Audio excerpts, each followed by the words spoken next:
Hello everyone, welcome back to the channel. If you're new here, my name is Alisé. Thank you so much for joining me. Today's video is going to be about the full moon in Sagittarius. This is happening on May 23rd at 9:53 a.m. Eastern Standard Time, so you can translate that to wherever you are in the world. So we know with the full moon, the sun and moon are in an opposition. And this is at 2 degrees and 55 minutes of Gemini Sagittarius. So the sun's just moved into Gemini. What house is that in for you? Because the sun is shining a light on that aspect of life for you as the sun is in Gemini. And just as, you know, we're entering Gemini season, we have this full moon. So the moon being in Sagittarius. And that means the ruler of the full moon is Jupiter, as Jupiter is the planetary guide to Sagittarius. And what house is Sagittarius in for you? Because that's the aspect of life where there's this kind of this completion that's happening, but also we know completions also mean a new beginning in some way. And so what aspect of life? And you can really look at not just Sagittarius, but the Gemini Sag axes. So what house is this happening for you?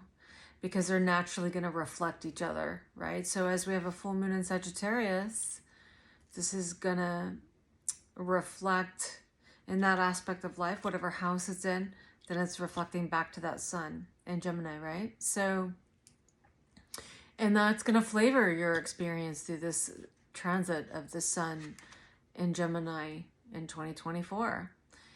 And what is Gemini? Gemini is how we connect with people, places, things in order to learn, in order to expand our consciousness, and really in order to connect in with our own higher guidance as well, as we connect with different information and we come to different ideas, different ways of looking at things, which is Gemini, where we're looking at things from maybe even opposing points of view and all in between, really, in order to allow the right brain thinking, which is Gemini's opposite sign, Sag, ruled by Jupiter, our right brain thinking to come in, to actually be able to connect all the dots, to really allow the brain to manage all the information that we've explored through Gemini season, through just exploring information consciously in a more linear fashion, which is left brain thinking. And then as we have consumed enough learning through the information, then we just naturally will kind of implode, will move into relaxing. And sometimes that can even be experienced as I just give up, I don't know. And then suddenly our higher mind, our right brain thinking kicks in, and suddenly we do know. And we don't know exactly how we came to know. It's suddenly it all makes sense. And we know, we feel guided. We have it's like the sixth sense, right? It's our intuitive, more holistic, or bringing in the more holistic point of view. And this, really does have to do with how we come into our own personal truth too, and what is relevant for us. And I bring that into the conversation because we have the North Node in Aries, and we've had a lot going on in Aries, and we've had a lot going on in Taurus. We've had Mars and Venus moving through Aries, right? Venus now through Taurus. And at this full moon, we have Venus conjunct Jupiter. And as I said, Jupiter is the ruler of the full moon. And so this is significant. So at the full moon, we will have experienced already the exact Jupiter Venus, or I should say Venus Jupiter conjunction, because you always want to name the fastest moving planet first. So this can make it easy for everyone to, you know, say it in the correct way so that we can integrate it, right? So Venus is in then at the full moon, new phase conjunction to Jupiter. But the exact conjunction is Wednesday. So whenever you're watching this video, you can consider May 22nd, Wednesday, right? As that Venus-Jupiter conjunction. And remember that Jupiter always makes things grow. And I think that we could even really come into some information around our own Venusian nature and really come to some kind of expansion in regards to our own understanding around our own Venusian nature, what our own needs are and what our own desires are. And with all this Aries and Taurus energy that's been activated, we can be really looking at who we really are and what we really need now, so that we can creatively self-actualize in a more authentic way, an up-to-date way, because Pluto's in Aquarius and it's going to expose what needs to be updated in our own self-actualization process. So with all of this action in Aries and Taurus, this is helpful because it's assisting us to check in with ourselves and really make sure we're in alignment with really honoring our own needs and really coming online and up to date with our present needs according to our present desires, our present passion, what's authentic to us, our present truth, what is really our truth deep down internally. And, Venus Jupiter conjunct can really bring that into our awareness because it can make it bigger. And so we can be looking at, we might find in this time frame that we feel pretty slowed down. We feel like we might feel like we have things to do, but it's almost like our body is a little bit just wants to lay around or wants to indulge in the senses, and wants to learn through the senses. So we can honor that the best we can, honor what we're desiring to do in the moment. And it's a great time to really pay attention to what we're sensing and to maybe have a practice, whatever we're personally led to, whether that's laying in bed all day or maybe that's just having a day to sleep in. Maybe it's getting up early before anyone gets up and having time to yourself. Maybe it's getting a massage. Maybe it's having a counseling session, with an astrologer or a psychologist, counselor, right? A practicing psychologist. So it could be, buying something that you've always wanted for yourself, something comfortable. It could be so many things, whatever it is that you love, that's the key, right?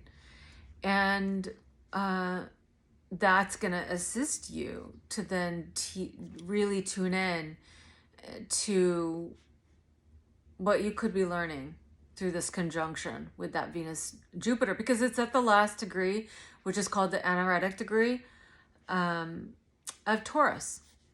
And it's in a trine to where Pluto will be retrograding back to and then going direct on October 11th of 2024. So Pluto will go direct at 29 degrees of Capricorn. In fact, 29 degrees and I think 38 minutes. I was thinking just how amazing it is and how it's lined up with this Venus at 29 degrees of 40 minutes in Taurus at this full moon. And Jupiter at the full moon is 29 degrees and 26 minutes. So you can see that Venus has moved beyond the degree of Jupiter and in a new phase conjunction to Jupiter. So what if, what higher learning or, okay, Venus is the ruler of the south node of the moon right now in Libra. And so with the south node there, we can be exposed to where we might give over our own higher knowing to accommodate other people in some way. And, or relationships in our lives that are important to us in some way. We might actually compromise our own intuitive knowing. And so going back to something that I want to address is this sense of understanding what is relevant for our own personal themes and our own values with this Venus-Jupiter conjunction, and really honoring our own higher mind and our own senses, because really our personal truth and what is truly authentic and what we resonate deeply with, like what we personally deeply resonate with, what is relevant for us, what we personally love, no matter how different, and our intuition actually has more information than anyone could ever give us, because other people's intuition and their knowing is informed by their own personal higher mind, which is guiding them on their own personal evolutionary themes. And they may be different than ours, and their path may be different than ours. There may be similarities, there may be differences, and there likely is, because we are all unique. We have something specific and brilliant to bring to the table, which means in and of itself that it's unique. It's guided by something unique. And so recognizing that, often we've been taught collectively that there's a truth that we're seeking.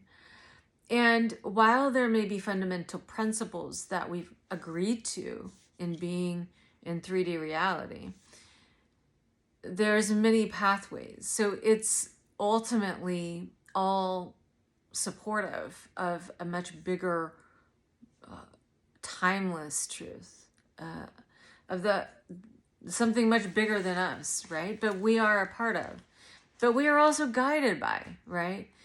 And so we could be seeing, like, where are there areas where we've actually not really acted upon or valued or invested in our own personal higher truth, or our own personal higher mind, our own intuition and our instinct to act on that. Have we actually been programmed from circumstances in the past, or a response to circumstance in the past, where we felt we needed to act on what other people thought, or what other people felt was true or sensed was true, or what worked for them? Well, if it worked for them, it must work for me. But that is not always true, because we have different evolutionary paths. We have different themes we're working with, and we have different belief systems that support those themes and the exploration of those themes. So this full moon could expose where we've forgone our own intuitive nature, our own personal higher mind's guidance, where we've disconnected both sides of the brain, where we desire to reintegrate them, or where we have integrated them and we have acted upon our own intuition. Have we, in the last eclipse season, in the spring of 2024, right? Have we found that,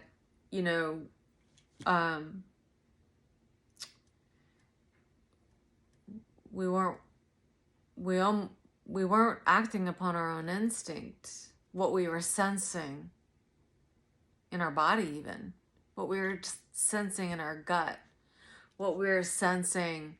But we just know something. We don't know how we know it. We know something's off, or something isn't right, or something is right, and this is the direction I'm meant to go. Either way, it could go either way. And maybe, say you sensed something was right and then you didn't take advantage of it, and you realize, oh wow, that could be the opportunity to learn about trusting my instincts in a new way, or a more refined way, trusting myself in a more refined way, because Venus is conjunct Jupiter. And this can be this new dedication to ourselves in that way. And that would be a great initiation as part of this new moon. Part of the full moon, which will, be coming into this connection of the latest new moon and the next new moon, right? And this cyclical nature of the moons. So,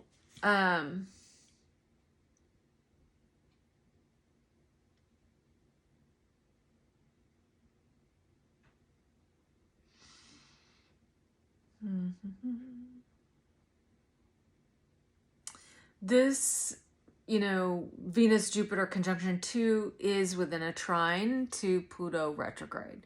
And as I said, is within the trine of where Pluto's moving to and will then go direct at. So there's this highlighting of that. And I think that it's ultimately to assist us to make it bigger, to recognize that this is the last time Pluto will be in Capricorn in our lifetimes, right? So this means, at the anaretic degree of Capricorn, Pluto will go and then go direct October 11th. And so it's like, that's a yin sign, a yin sign that is ruled by Saturn. So it's like this yin form of Saturn. How are we constructing our reality internally? Yin, Saturn, constructing, structuring our reality, Capricorn. Okay?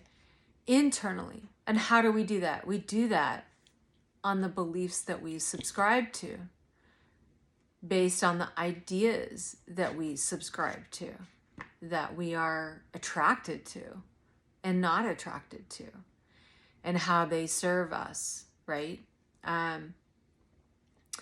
So when we understand that the psychological development of Aries to Taurus is really learning about our own love nature, our own passion, our own drive, our own initiations of identity, of who we're becoming, who we are, what we value, and as an embodiment of that. And then in Gemini, we go out and we exchange. We give with Mars, and we invest with Mars, and then we receive a return on our investment.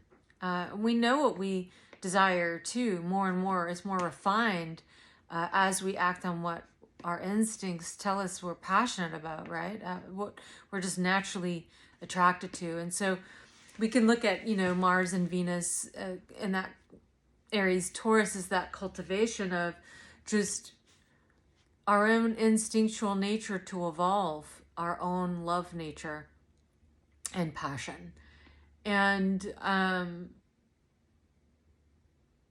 then with Gemini, we go out and we learn, and we share information, we receive information, and we share and receive ideas. And then,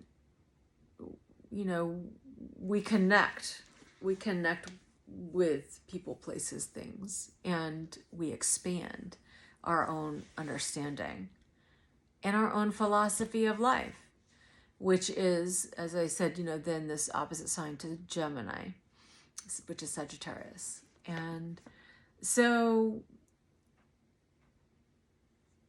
are we really now coming to recognize like what beliefs we're really structuring our reality upon? Are they really authentic to us and what we value in our own personal truth?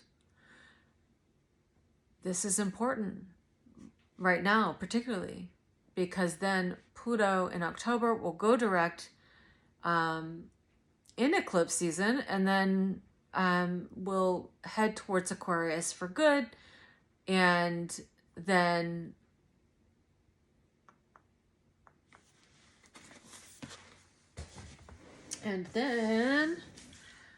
oh gosh, I was just hoping I had something to share that I wanted to share, but I don't have it. That's okay. Yeah, so when Pluto is in Aquarius, this is about exposing what is inhibiting us from self-actualizing what we love. And, as we've been working with those, as we're more authentic with who we are, the more that we can self-actualize our love nature and what we're passionate about. And we can be tuning into our own brilliance and really bringing a powerful brilliance to the world, to humanity, to our groups that we're involved in, our friendships that we're involved in, our relationships in general that we're involved in. I mean, Pluto in Aquarius, Aquarius is in some ways this wish fulfillment where there's a certain level of potential for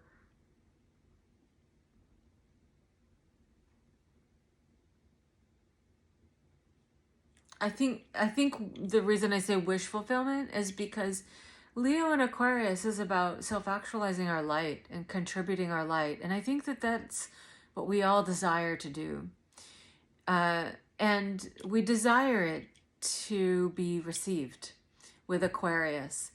And that's ultimately, Aquarius is like, it's the groups of people that would appreciate that, right? Because it's like-minded groups.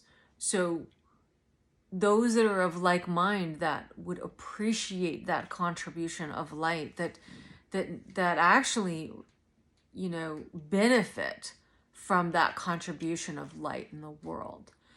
And so that is what we're going to be working with Pluto and Aquarius, is recognizing what's inhibiting, and then also in order to empower the individual to be their personal unique brilliance, the creative self-actualization that happens with the Sun and Saturn, and also Uranus as it rules Aquarius, right? So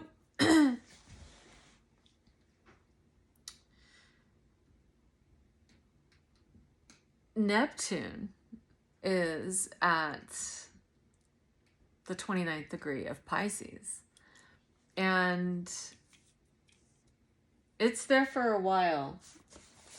It's gonna retrograde, and it's gonna stay in Pisces for a while. I didn't bring my ephemeris. I was hoping to give you some little bit more detailed information, but I guess this is what it needs to be for now. I'll bring more information next time at the new moon about Neptune. And I do write on Substack, so if you're interested, you're welcome to follow me there. I have a Substack called The Labyrinth, and I'll put the link in the description box. You can follow along there if you'd like. I often write about more detailed transits And so you're welcome to follow me there on Substack. You can also follow me on Facebook. On my personal page is where I actually am more active. I do have an astrology page called Alisé, Present Astrology and Healing Arts. And you can follow me there. But I'm more active on my personal page. So I find that often people that follow my astrology page then start following my personal page. So follow me there if you like. Either way. And sometimes I will, if you're finding this video and you aren't familiar with me, just know that sometimes I will post some of the writing here on YouTube as a post. So you can check those things out too. But Neptune's at this 29th degree, the last degree of Pisces, and this is very significant. Remember that Jupiter is a co-ruler of Pisces. And so this Jupiter then, along with Venus at 29 degrees in Taurus, is sextiling that Neptune in Pisces. And so again, it reiterates, where have we maybe us most beliefs and ideas from the collective unconscious, just because we were around it, just because it's what we saw in the media, just because it was the subject of the media all the time. And it was just kind of like seeped into the subconscious, right? So we can be dismantling ideas that actually are not in alignment with what we see as our personal spirit, our personal spirituality, our personal idea of what is divine and essential, what is, the divine essence. So that's fascinating too, because this can also be learning to value ourselves in a new way. Learning to value our own personal wisdom in a new way. Our own higher mind.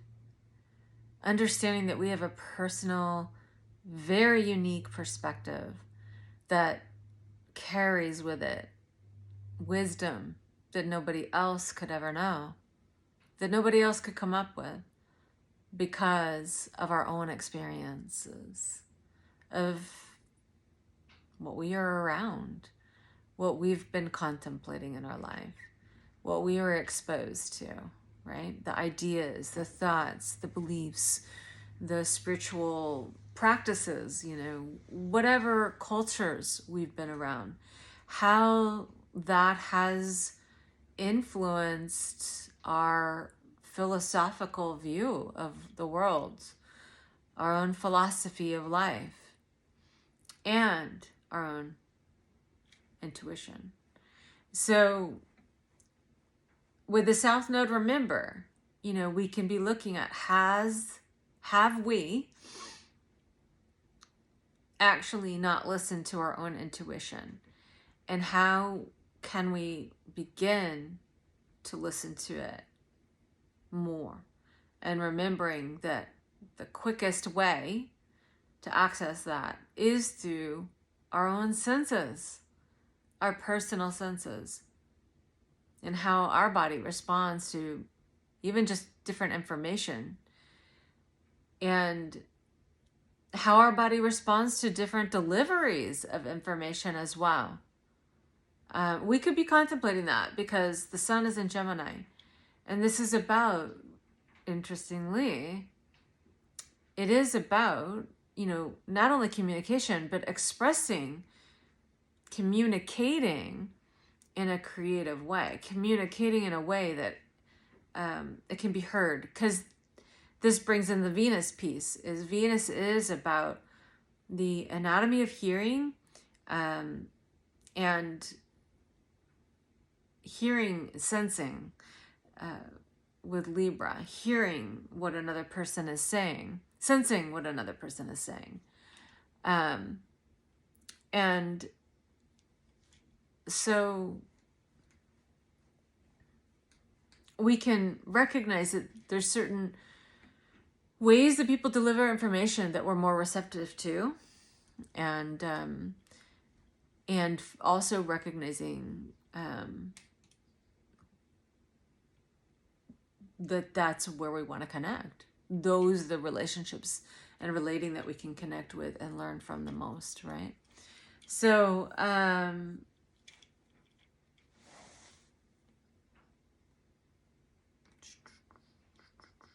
so the sun, the moon, sextile them to Aquarius.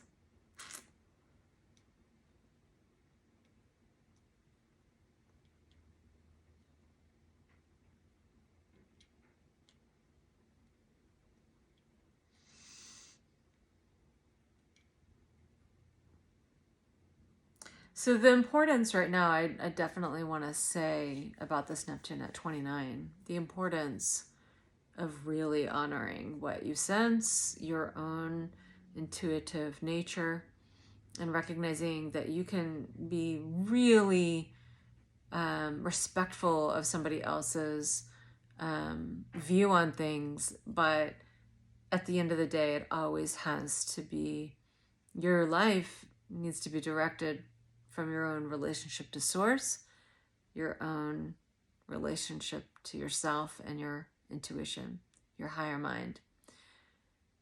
That's who's actually leading your life, right?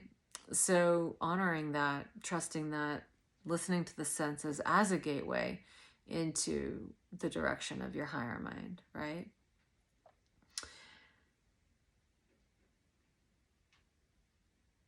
So I think that's it for now. I'll keep it at that. I don't want to make this too long. I hope this has been helpful. If it has, please do like, comment, share. It always boosts the algorithm, and I would love to grow this channel if it's meant to be. So if you find something valuable here, please do let me know in some way. Do subscribe if you haven't subscribed. I'd love to have you as a subscriber if you find this valuable. And so I will see you at the next video. Also know that I do a lot of Facebook Lives, and I also have a group called The Labyrinth on Facebook. It's a private group. You can request to join. It's free. It's just to guide us through the eclipse seasons, but I do post in there writing. I do lives in there, sometimes pull cards, sometimes even do some bibliomancy with my crystal book and another book that I love that reminds me of Eris. And then speaking of Eris, okay, no. Eris, yeah, I have a book that reminds me of her that I like to do bibliomancy with. And then yeah, I do lives on my personal page a lot, actually. So feel free to follow me there. Friend request me there if you want to interact. And so thanks for joining me, and I'll see you on the next video.